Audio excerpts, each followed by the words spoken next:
사도행전 2장 37절부터 41절까지,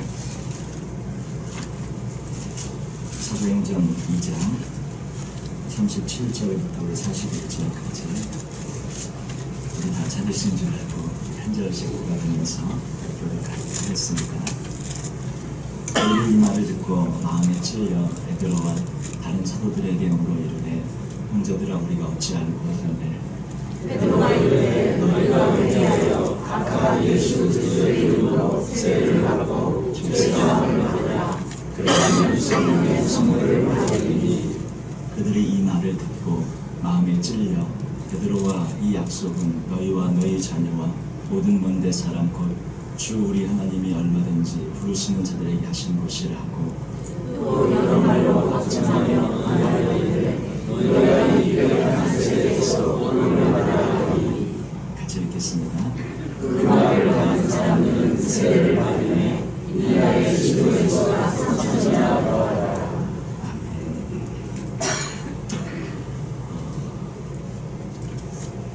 오순절 성령 강림 사건을 경험하게 되면서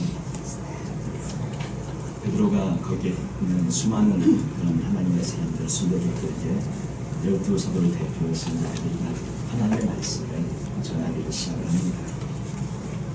그때 이제 하나님의 은혜로 그들이 방언을 하게 되어졌을 때, 각 나라 방언으로 말을 하게 되어졌을 때, 그 모였던 사람들이 너무나 이상해서 저들이 술에 취한 것이 아닌가, 그 때가 제 삼시라는 것은 유대인의 시간은 저희가 하면 오전 9시를 말하는 거죠. 그 삼시에다가 6을 더하면 유대인의 시간을 저희가 계산하기 쉬운데요. 오전 9시에 누가 술에 취해서 이렇게 있겠는가고 말하면서 술에 취한 것이 아니라 성령이 강림하셨고 유엘 선자를 통해서 말씀하신 그런 예언이 성취되었다고 말씀을 합니다. 유엘 선지자가 예언한 그런 때, 그런 마지막 날, 그런 날새가 바로 지금이고, 그 약속대로 성령님께서 오셨고 이 예언의 성취를 지금 주님께서 이루어내고 계신다고 베드로가 설교를 하게 되어졌죠. 그리고 예수님은 기사와 표적을 행했지만 너희가 법 없는 자들의 손에 들려서 못 박아 죽였다고 말씀을 합니다. 그래서 십자가에 못 박은 그 예수 그리스도를 하나님이 주님, 주와 그리스도가 되게 하셨다고 베드로가 설교하면서 선포하게 되어지죠. 그때 그 말씀을 들은 수많은 사람들이, 3,000명 정도 된 사람들이 예수님 앞에 나오고 회개하고 구원을 받고 제자가 되어지는 그런 놀라운 은혜의 역사가 이렇게 되어집니다. 그래서 오늘 이 말씀을 통해 저희들이 한 3가지 정도, 마음에 찔려라는 제목으로 저희들이 한 3가지 정도 말씀을 하면서 저희들이 기도의 제목으로 삼기를 원하는데, 성령님은 예수님의 그 십자가 뒤에 오신 분이라는 것을 저희들이 기억했으면 좋겠습니다. 첫 번째, 성령님은 예수님의 그 십자가 뒤에 오신 분이라는 그런 사실입니다. 사도행전 2장 22절 23절 보면, 이스라엘 사람들아 들으라, 너희도 아는 바와 같이 하나님께서 나사렛 예수로 큰 권능과 기사와 표적을 너희 가운데서 베푸사 너희 앞에서 그를 증언하셨느니라. 그가 하나님께서 정하신 것과 미리 아신 대로 내준 바 되었거늘 너희가 법 없는 자들의 손을 빌려 못 박아 죽였으나 하나님께서 그를 사망의 고통에서 풀어 살리셨으니 이는 그가 사망에 미어 있을 수 없었습니다. 이렇게 말씀을 하죠. 예수님이 죽으시고 부활하시게 되어집니다. 그리고 2장 32절에 보면 이 예수를 하나님이 살리신지라 우리가 다 이 일의 증인이로다. 하나님이 오른손으로 예수를 높이심에 그가 약속하신 성령을 아버지께 받아서 너희가 보고 듣는 이것을 부어주셨느니라. 이렇게 말씀합니다. 예수님께서 죽으시고 나셔서 그 예수님을 하나님이 살려주셨고, 하나님께서 오른손으로 예수님을 높여주셔서 그 예수님께서 약속하신 성령을 아버지 하나님으로부터 예수님이 그 성령을 받아서 너희가 보고 듣는 이것을 지금 부어주셨다고 말씀하고 있는 것이죠. 요한복음 16장 7절 말씀에 보면, 그러나 내가 너희에게 실상을 말하노니 내가 떠나가는 것이 너희에게 유익이라. 내가 떠나가지 아니하면 보혜사가 너희에게로 오시지 아니할 것이요 가면 내가 그를 너희에게로 보내리니 이렇게 말씀하셨습니다. 예수님은 하나님께서 이 땅에 보내셔서 예수님께서 이 땅에 성육신하시고 예수님 이 땅에 오셨고요. 그 다음에 예수님께서 이 땅에 공생애를 마치시고 십자가에 죽으시고 부활하시고 승천하셔서 예수님이 하늘 보좌 올라가시면서 그분이 성령님을 보내십니다. 그래서 예수님을 통해 성령님이 이 땅에 오시게 되죠. 예수님이 십자가에 죽으시고 못 박히시고 부활하시고 승천하셔야 성령님이 오실 수 있었던 것이죠. 예수님의 지상사역은 그 육신의 제약을 갖고 있었고 육신의 제약을 받으셨지만 성령님의 사역은 시공간을 초월해서 예수님의 구별, 예수님의 십자가를 온 땅에 전하는 그런 사역을 성령님께서 하시게 되었던 것이죠. 오늘 이 말씀을 통해 저희들이 보면 예수님의 십자가가 먼저 있고 나서 그 다음에 존귀하게 되어지는 것이 그 다음에 따라옵니다. 저희들도 십자가를 저희들이 주님을 위해서 칠 때에 그 다음에 주님께서 저희들을 더 높여주시고 존귀하게 세워주신 줄로 믿습니다. 빌립보서 2장 6절, 7절, 8절 너무나 유명한 말씀이지 않습니까? 그는 근본 하나님의 본체시나 하나님과 동등됨을 취할 것으로 여기지 아니하시고 오히려 자기를 비어 종의 형체를 가지사 사람들과 같이 되셨고 사람의 모양으로 나타나사 자기를 낮추시고 죽기까지 복종하셨으니 곧 십자가에 죽으심이라고 말씀합니다. 예수님은 먼저 오셔서 자기를 비우셨고 또 종의 형체를 가지셨고 사람들과 같이 되었고 사람의 모양으로 나타나셨고 자기를 낮추셨으며 죽기까지 복종하셨습니다. 그래서 십자가에 주님께서는 죽으셨습니다. 존귀함이 먼저가 아니라 자기를 비우고 복종하신 것이 먼저이셨습니다. 우리는 예수님을 믿고 나서 믿으면서 높아지는 것은 참 저희들이 좋아하는데 낮아지는 자리로 가는 것은 저희들이 싫어할 때가 많이 있습니다. 그러나 진정한 축복의 장소는 낮아지는 그런 자리에 있는 줄 압니다. 저희 교회도 낮아지는 사람들이 많은 그런 축복의 교회가 되시기를 주님의 이름으로 축원드립니다. 서로 높아지려고 하기보다 서로 다스리려고 하기보다 더 낮아지려고 하고 더 섬기려고 하고 더 겸손해지려고 하는 그런 하나님의 사람들이 많은 그런 축복된 교회, 바로 워시턴 성문교회가 그런 축복된 교회인 줄로 믿습니다. 모든 무릎이 예수님의 그 이름 앞에 꿇는 것이 먼저가 아니라 죽기까지 복종하시고 십자가의 죽으심이 먼저였습니다. 빌립보서 2장 9절, 10절, 11절 그 뒤에 말씀 보면 이러므로 하나님이 그를 지극히 높여 모든 이름 위에 뛰어난 이름을 주사 하늘에 있는 자들과 땅에 있는 자들과 땅 아래에 있는 자들로 모든 무릎을 예수의 이름에 꿇게 하시고 모든 입으로 예수 그리스도를 주라 싱하여 하나님 아버지께 영광을 돌리게 하셨느니라 이렇게 말씀을 합니다. 십자가를 지시고 나니까 하나님의 그를 지극히 높여주셨습니다. 우리 가운데는 참으로 교회를 위해서 정말로 힘든 가운데서도 십자가를 지시고 오늘 이 자리까지 오신 분들이 많이 계십니다. 그분들을 하나님께서 높여주실 줄로 믿습니다. 가장 존귀한 자로 주님께서 세워주실 것입니다. 저는 그런 분들을 바라보면 목회자도 아닌데 목회자 이상으로 헌신하고 수고하고 정말 애쓰는 그런 분들을 보면 정말 존경스럽고 정말 귀한 그런 마음이 들어집니다. 제가 전에 말씀드린 것처럼 우리 그 천국에 가서 그 교회 성도님들 분명히 천국에 가서 목사님도 가고 장로님도 가고 통신도도 가고 천국에 가서 그 요리 풀코스 요리 그 받았던 거 말씀 기억나시죠? 예, 저는 가서 짜장면 배달이나 열심히 할 터이니까요. 여기 계신 모든 분들은 정말 주님 앞에 풀코스 요리를 받으시는 그런 정말로 귀한 분들이 되시기를 바랍니다. 예수님에게 그렇게 존귀한 대접을 받으시는 그런 분들이 저희의 성도님들 모두가 되시기를 주님의 이름으로 축원드립니다. 사도행전 2장 36절에 보면 그런즉 이스라엘 온 집은 확실히 알지니 너희가 십자가에 못 박은 이 예수를 하나님이 주와 그리스도가 되게 하셨느니라. 예, 십자가에 못 박힌 예수님, 그 예수님이 주와 그리스도가 되셨습니다. 저희들 모두도 십자가를 지고 가는 저희 모두가 되시길 바랍니다. 예배 참석하는 것도 때로 어떤 분에게는 십자가가 될 수 있습니다. 너무나 힘들고 어려운데 예배 참석하는 것 자체 하나가 십자가를 져야만 예배에 올 수 있는 분들이 있어요. 그 십자가가 예배 참석이 나에게 십자가라면 그 십자가를 믿음으로 감당하시는 우리 모두가 되시기를 바랍니다. 기도하는 것이 십자가가 되는 분들이 있습니다. 기도하는 그 시간 하나가 우리에게는 십자가가 되는 분들이 있어요.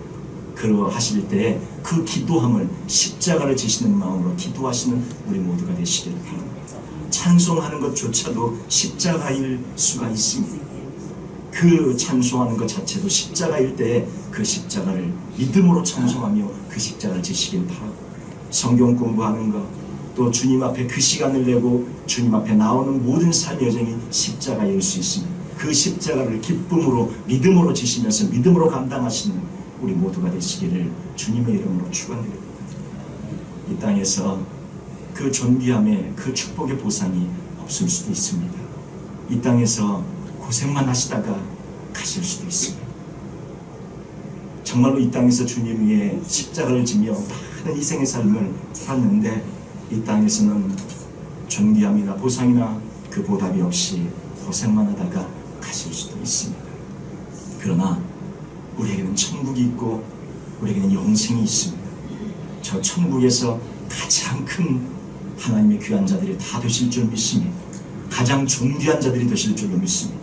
비록 이 땅에서 주님께서 주시는 직접적인 보상, 직접적인 존귀함이 우리에게 부어지지 않는다 할지라도 저 영생, 저 영원한 천국에서 가장 존귀한 하나님의 자녀들이 되실 줄 믿기에 저희들이 이 믿음의 길을 십자가 여정을 끝까지 걸어가시길, 그리고 그 뒤에 주님께서 주시는 놀라운 은혜와 축복으로 나아가시기를 주님의 이름으로 축원드립니다. 두 번째, 이 말씀을 통해 보면 성령님은 우리의 마음을 찔러서 회개하게 하십니다. 우리의 마음을 성령님께서 찌르시는 것이죠. 사도행전 2장 37절 말씀 보면 그들이 이 말을 듣고 마음에 찔려, 이렇게 말씀합니다. 이 말을, 베드로의 설교 말씀을 다 듣고 그들이 마음이 찔렸다고 말씀합니다.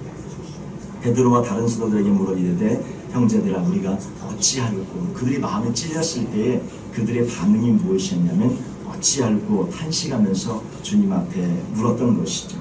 그때 사도행전 2장 23절 이 말씀을, 앞에 부분 말씀을 보면 그가 하나님께서 정하신 뜻과 미리 하신 대로 내준 바 되었거늘 너희가 법없는 자들의 손을 빌려 못 박아 죽였다. 베드로의 설교 말씀을 통해 보면 예수님을 죽였는데 누가 죽였냐?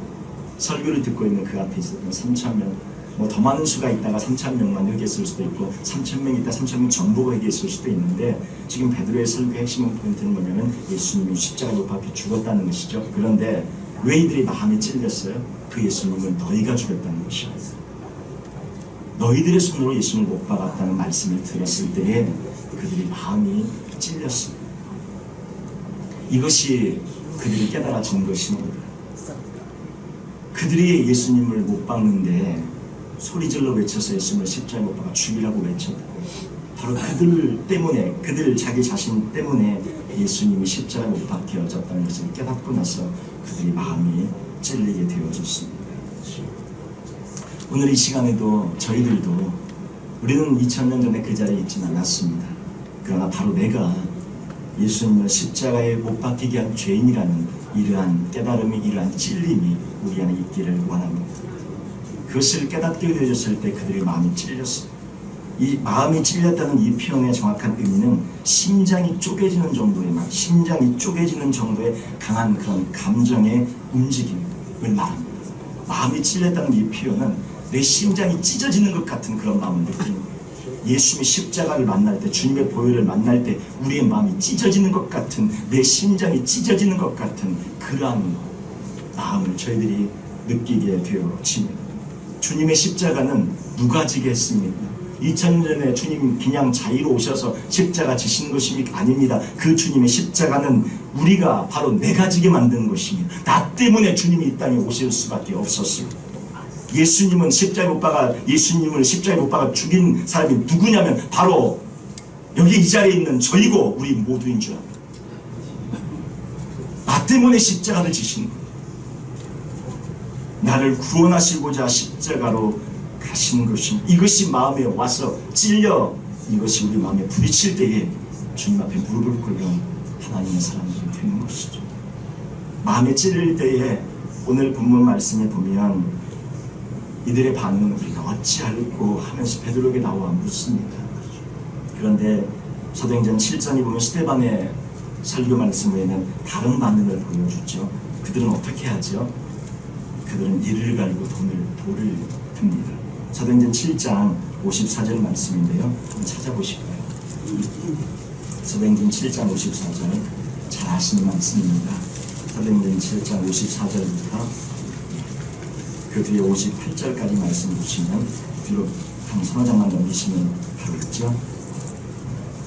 그들이 이 말을 듣고 마음에 찔려 그를 향하여 이를 갈고는, 그들이 이 말을 듣고 스데반의 말씀을 듣고 그들이 어쩌냐면 마음에 찔려서 똑같이 마음에 찔렸는데 어떻게 해요? 그를 향하여 이를 갑니다.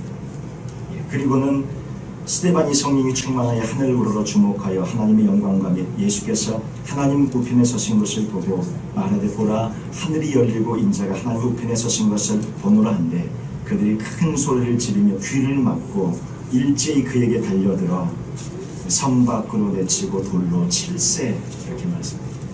증인들이 옷을 벗어 사울이라는 청년의 발 앞에 둡니다.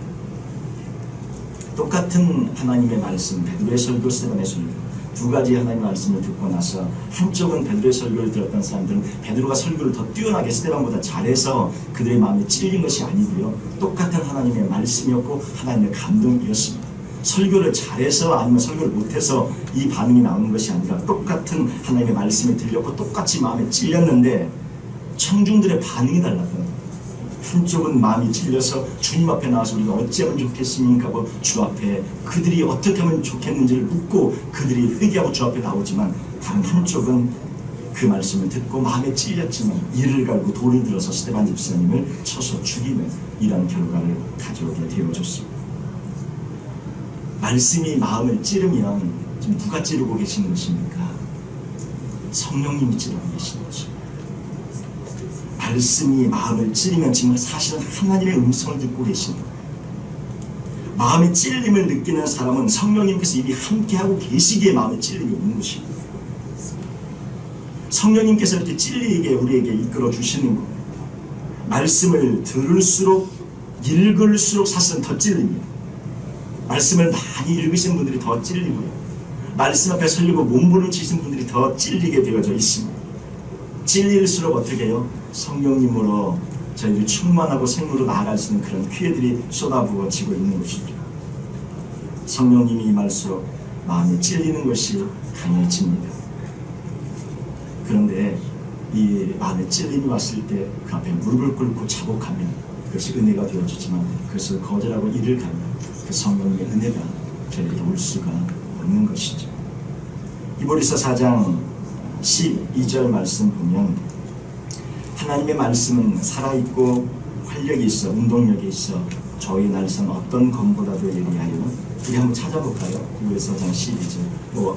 아예 외우고 계신 분들도 많이 계시죠? 히브리서 4장 12절 13절입니다. 신약성경 히브리서 4장 12절 13절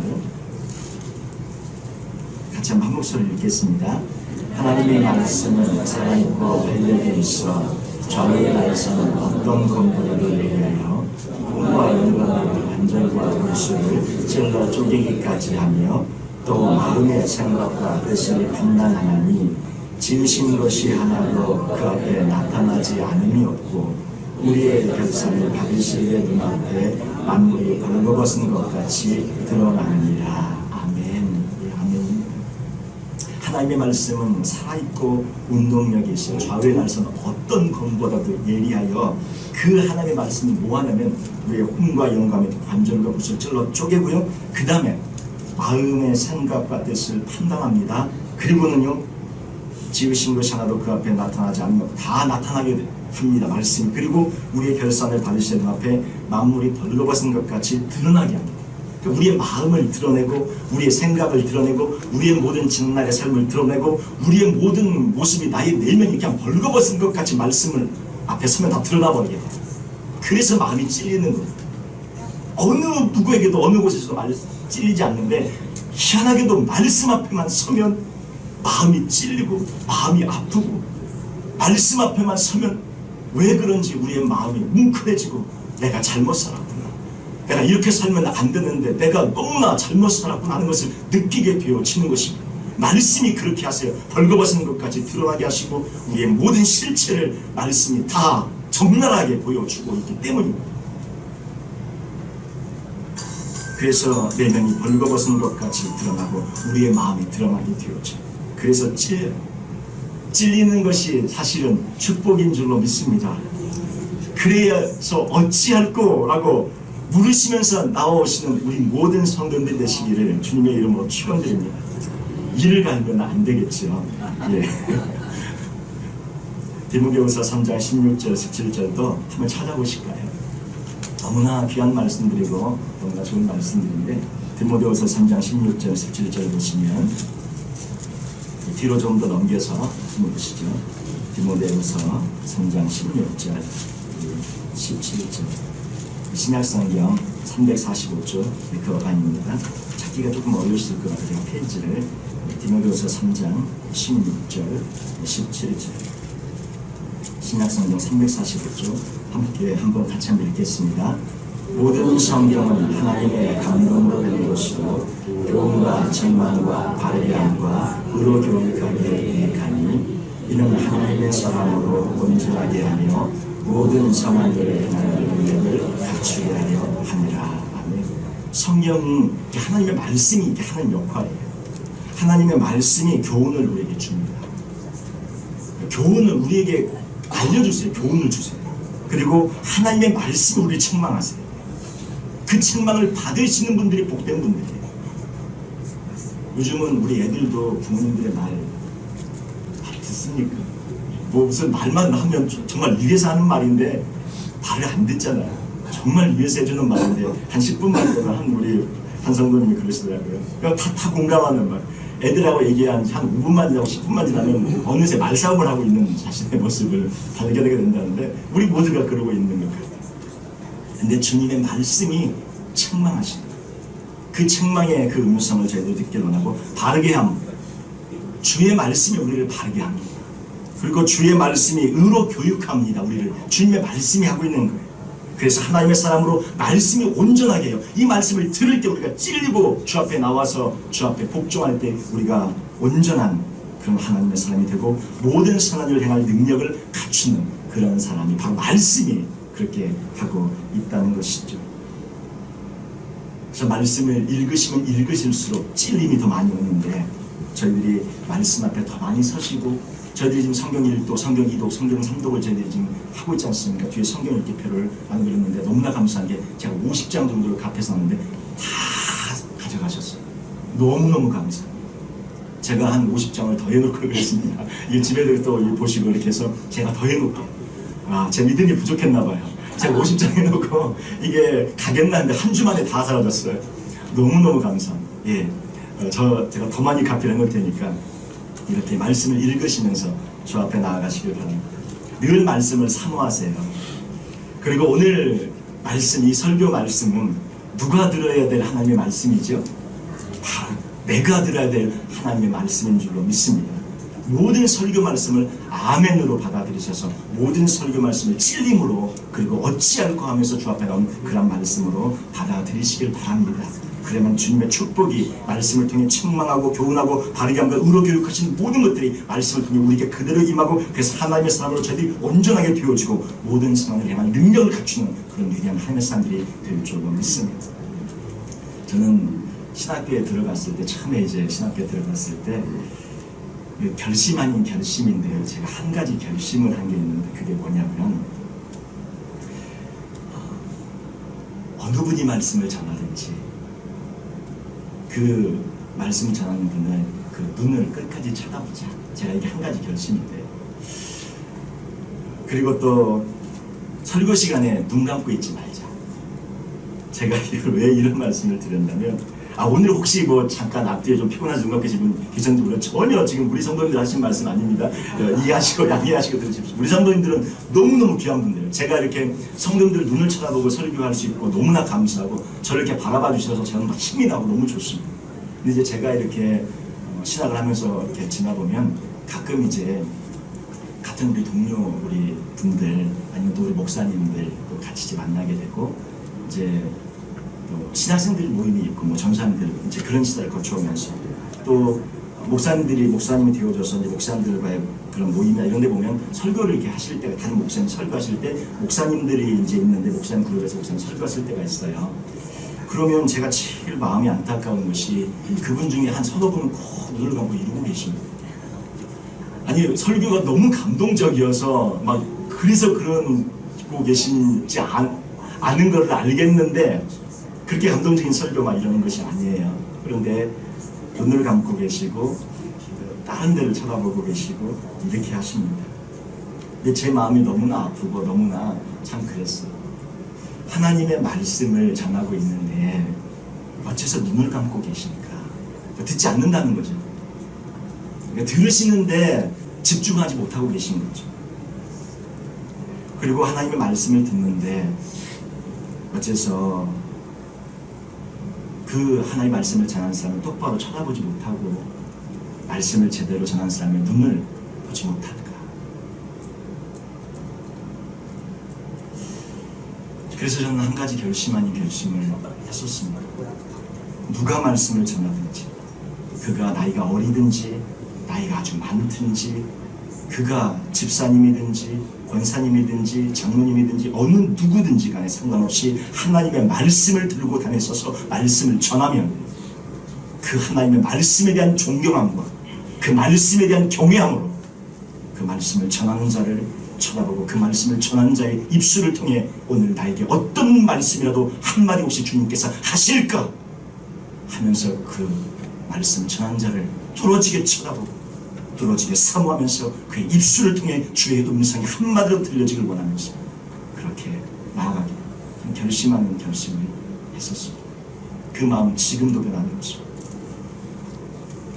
우리 모든 하나님의 사람들, 우리 모든 성도님들이 그러한 주님의 사람들이 되시기를 바랍니다. 물론 말씀을 들으시다 보면 목회자가 때로 참 은혜를 좀 줘봐요. 은혜를 좀 줘보세요. 감동을 좀 줘보세요. 이렇게 느껴질 때도 있습니다. 제가 매 순간 우리 귀한 성도님들에게 말씀에 감동과 은혜를 주지 못할 때도 있습니다. 예, 그러나 지금 선포되고 있는 것이 주의 말씀이면 이 말씀을 통해서 주님의 음성을 들을 수 있는 그 정도까지 저희들이 나가야 할 줄로 믿습니다. 목사님이 감동을 주면 감동을 받고 목사님이 감동을 안 주면 땡땡하게 돌아가는 그러한 예배가 아니라 하나님의 말씀 자체에서 그 말씀을 통해 은혜를 받는 저희 모두가 되어지길 바랍니다. 그러다 보면 제가 때로 말씀을 못 전할 때도 있겠고 잘못 전할 때도 있겠지만 부족하게 전할 때도 있겠지만 하나님의 말씀을 그렇게 사모하고 그렇게 기다리고 하나님의 말씀을 그렇게 원하고 간절히 주의 음성을 듣기 원하면 부족한 종의 입술을 통해서 주의 음성이 쏟아지고 부족한 종의 입술을 통해 주님의 음성을 듣는 그런 역사가 일어날 줄 믿습니다. 하나님은 간절하게 주님을 사모하는 그 심령에 주의 음성을 들려주시고 주님께서 축복으로 인도하여 주시라고 믿습니다.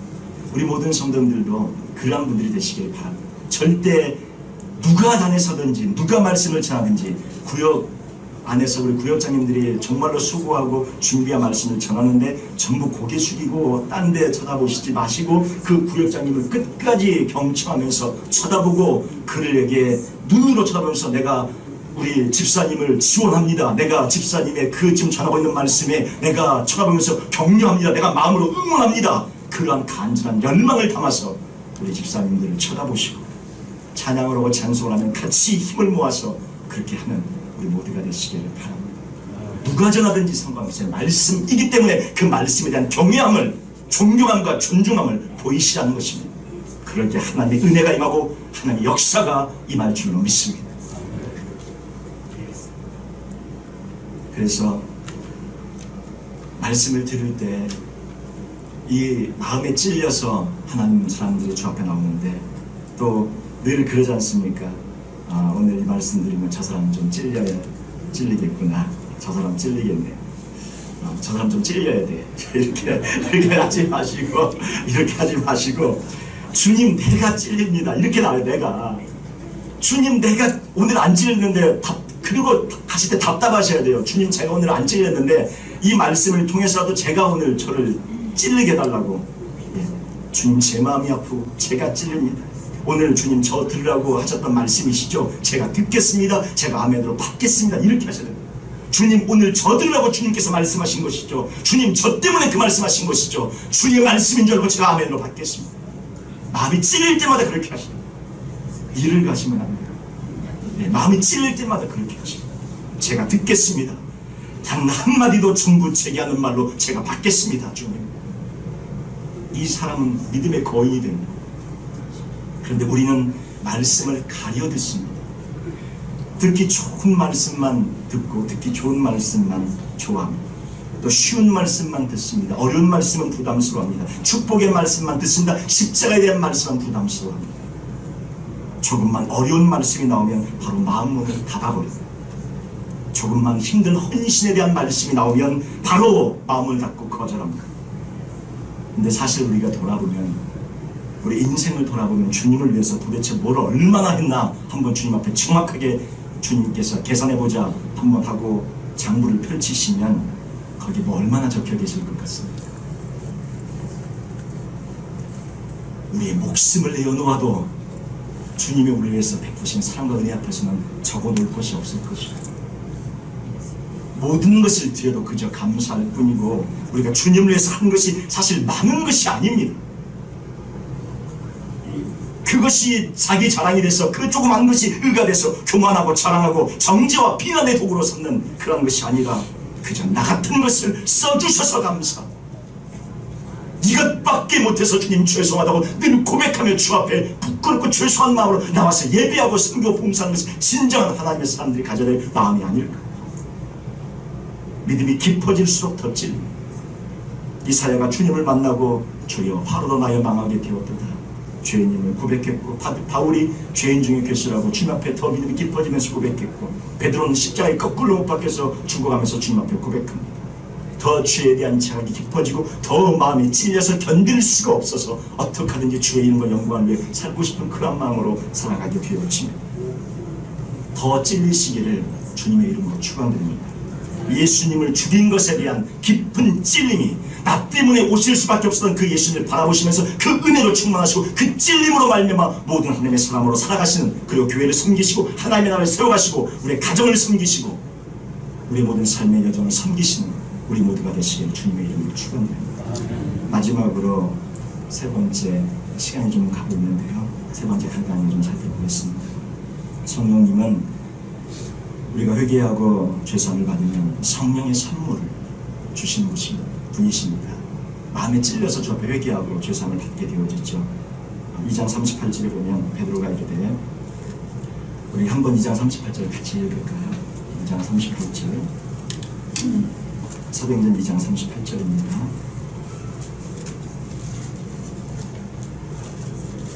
같이 읽겠습니다. 베드로가 이르되, 너희가 회개하여 각각 예수 그리스도의 이름으로 세례를 받고 죄사함을 받으라. 그리하면 성령의 선물을 받으리니. 첫 번째는 성령의 선물을 받는다 그랬거든요. 회개하고 죄사함을 받을 때, 회개하고 죄사함을 받을 때 성령의 선물을 받는다. 이 성령의 선물은 첫 번째는 성령님 자신입니다. 성령님 자신. 그래서 성령님을 선물로 받게 되죠. 그 말은 성령님을 선물로 받게 되고 성령님의 임재내주가 시작된다는 이 말은 구원을 받게 된다는 말이죠. 그래서 그 뒤에 보면, 그 밑에 40절, 41절에 보면 이제 그 말씀이 나와 있는데, 40절, 2장 40절 보세요. 2장 40절 보시면, 또 여러 말로 확증하며 권하여 이르되 너희가 이 패역한 세대에서 구원을 받으라. 성령을 선물로 받는다고 말씀하셨고, 그 다음에 베드로가 직접 그들에게 말해서 받으라고 했던 것은 구원이었어요. 그러니까 성령의 선물은 첫 번째는 성령님을 받는데, 그 성령님을 받는다는 의미는 구원을 받는다는 그런 뜻입니다. 성령을 받으니까 내주가 시작되고 임재가 시작되어져서 성령님이 임하시는 그런 역사가 시작되어지지 않습니까? 바로 그래서 구원이 임하게 되어지죠. 두 번째는 성령의 선물은 무엇이냐면 성령의 충만을 말씀합니다. 회개하셔서 성령의 충만을, 이 120문도가 열흘간 기도하면서 성령의 충만을 받았던 것처럼 우리 모두도 주님 앞에 늘 회개하며 늘 마음이 찔려서 늘 주 앞에 몸부림치며 나가는 저희들이 되어질 때에 성령의 충만을 받게 될 줄로 믿습니다. 성령의 충만, 이 성령의 충만함은 깊은 회개가 터져나올 때 받게 됩니다. 성령의 충만함은 피상적인 회개가 아니고요, 심장을 도려내는 것 같은, 아까 그런 마음이 찔린다 그랬잖아요. 주님의 십자가 앞에, 이게 일생 중에 정말 이러한 때가 와요. 주님의 십자가가 그냥 십자가가 아니라 나 때문에 흘리신 십자가라는 그런 깊은 자각과 깨달음을 함께 거의 통곡하며 뒹굴게 됩니다.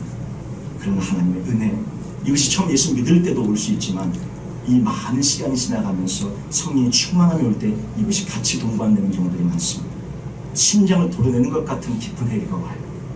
점잖게 시작한 기도가 통곡으로 변하고 눈물과 콧물이 쏟아지고, 그 기도한 자리는 그냥 눈물과 콧물로 흥건하게 적셔지고 그냥 온 물바다가 될 정도로 깊은 그러한 회개가 터져 나옵니다. 바로 그러할 때에 성령의 충만함을 받게 되어집니다. 그러한 깊은 기도, 깊은 회개 역사가 있길 원하고, 그런 회개를 통해서 성령의 충만함을 다 받으시기를 주님의 이름으로 축원드립니다. 세 번째는 성령의 충만함을 통해서 성령의 선물들을 받게 되어지는데, 성령의 선물을 받으리니 이렇게 되어 있잖아요. 성령의 선물은 은사들을 말씀하고 있는 것이죠. 그래서 은혜가 임하고 은사들이 임하는 것을 말하고 있는데, 그런 은사와 은혜들을 많이 받으셔서 또 이렇게 섬기시기를 주님의 이름으로 축원드립니다. 말씀을 마치도록 할게요. 제가 조금 이렇게 좀 길었나요, 오늘 제가? 네, 조금 한 2, 3분 정도 말씀 마무리하면서 제가 마치도록 하겠습니다. 은사들을 하나님께서 하나님의 사람들에게 주시는데요, 사실은 이미 다 갖고 계십니다. 이게 좀 다른 말인데, 은사들을 기도해서 받으실 수도 있는데요, 기도해서 받아야 되는 것들은 예를 들어서 방언이나 이런 것들이죠. 그런데 하나님의 은사는 이미 우리 성도님들에게 주님께서 다 이미 주셨어요. 주님을 믿을 때, 성령의 내주와 인재가 시작될 때 받고 이미 갖고 계신 은사들이 있습니다. 그 은사가 무엇인지를 모르고 지나가는 거죠. 그 은사들을 찾아내시고 또 개발하시고 알게 되어지기를 바랍니다. 제가 고등학교 2학년 때 제가 한 친구를 교회로 전도를 했습니다. 그때 그 전도한 친구가 제게 그러더라고요. 저는 그때는 몰랐습니다. 고등학교 2학년 때니까 신학을 결정할 때도 아니고 고3 돼서 이제 막 시험 보기 일주일 그때 열흘 이때 주님이 저를 콜링하셔서 소명을 주시고 부르셔서 저는 그때 헌신해서 이제 지금까지 걸어왔는데, 그때는 그럴 때 생각할 때도 아니었는데, 그때 왜 친구들하고 항상 그런 얘기를 하잖아요. 고등학교 때 얼마나 많은 이야기를 합니까? 하나님이 있냐 없냐, 예수님이 뭐 실제 인물이냐 아니냐, 동정녀의 탄생이 정말 진짜냐 아니냐, 천지 창조가 창조하셨냐 지나냐, 이런 얘기를 참 많이 할 때입니다. 고등학교 2학년 때.